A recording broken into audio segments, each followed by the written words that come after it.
I still got no idea where Carcass is. Yeah, you guessed it. This is Independent Librarian Dynamics, Sean Kennedy VI. Broadcasting episode number 732.653.663.398.36.7. I'm still alive. Still moving. Still going. This RadCam is leaking radiation. I can tell when I've been getting radiation poisoning because my tongue feels fuzzy when I sleep. Gives me this feeling like it's just carpeted or something. It's very bizarre. So who knows, it's probably killing me to even do these broadcasts, but personally I think that the broadcasts are more important than just about anything else. Don't be too concerned, I'm not getting that badly nuked. I mean, I probably suck up more rads from the ozone than anything else, but and I felt worse.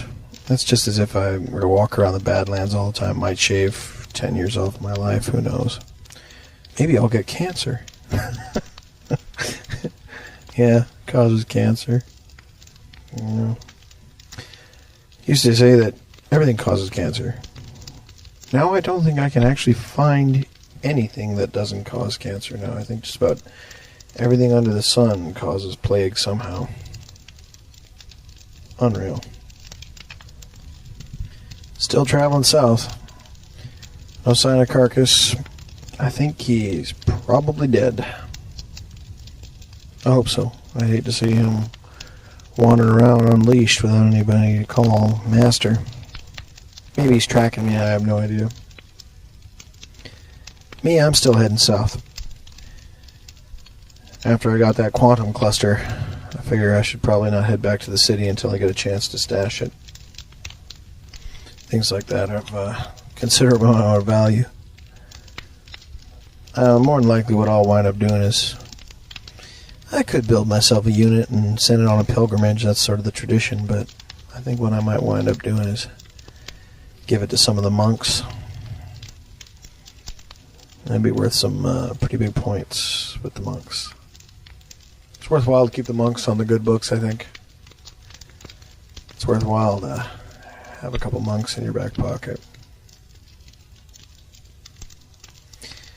This is a pirate radio broadcast, by the way, coming to you loud and proud in Queen's English from sometime after now.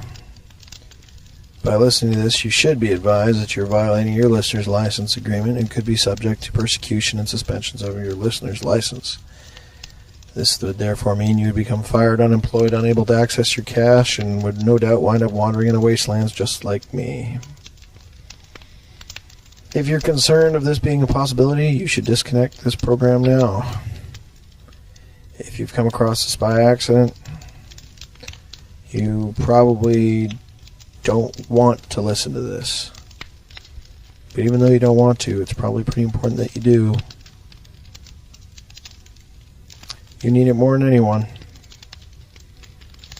Have faith. Light your candles. And Cerber will protect us. It's sunset now. Everything's starting to cool down. I'm probably 1,000 feet away from a cesspool. Cesspools are the what used to be called lakes back before they became toxic. Different degrees of pollution that infect these places. If you can still, what defines a cesspool versus just a regular heavily polluted lake is that if you can still filter the water through various means to be able to drink it, it's a lake. If you cannot filter that water to drink it anymore, if it's too far gone, then it becomes a cesspool. People don't drown in cesspools. They dissolve in them. Water's a pretty precious commodity. Like, that's one of the few things that haven't changed, I suppose. Only now, of course, we realize it. Only now, of course, we understand how valuable water is, clean water. Even after I run it through my filtration system, Water we get here tastes like hell. I had a glass of clean water once. It was distilled. Found it in an old vending machine. It was still kind of dusty a little bit. It was in a glass bottle and it was sealed. It was a 1 liter bottle. Pure drinking water. Oh, wow. I should have saved it. But after I had one sip of that, it was just, I couldn't stop. Poured that into me. I never felt something so good in all my life.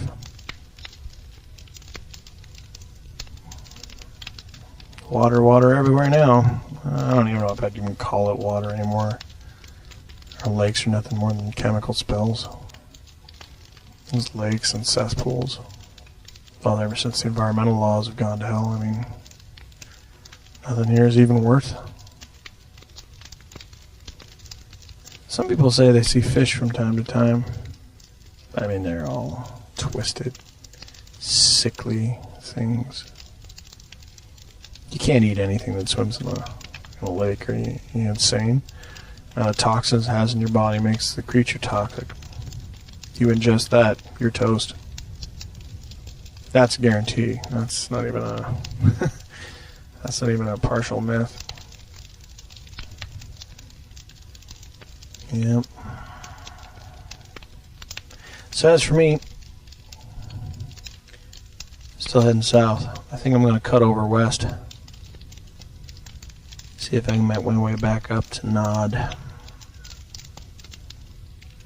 Nod is where the sunken, well, it's a sunken city now, but there used to be a city there called Cisco.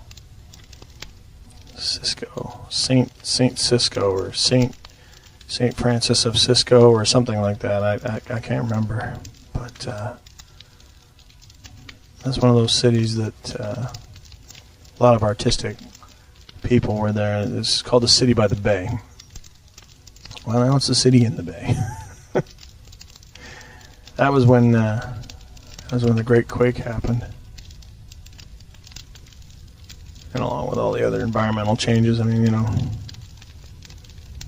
whole works wound up under about 35 feet of water, which was okay because all the skyscrapers are still there.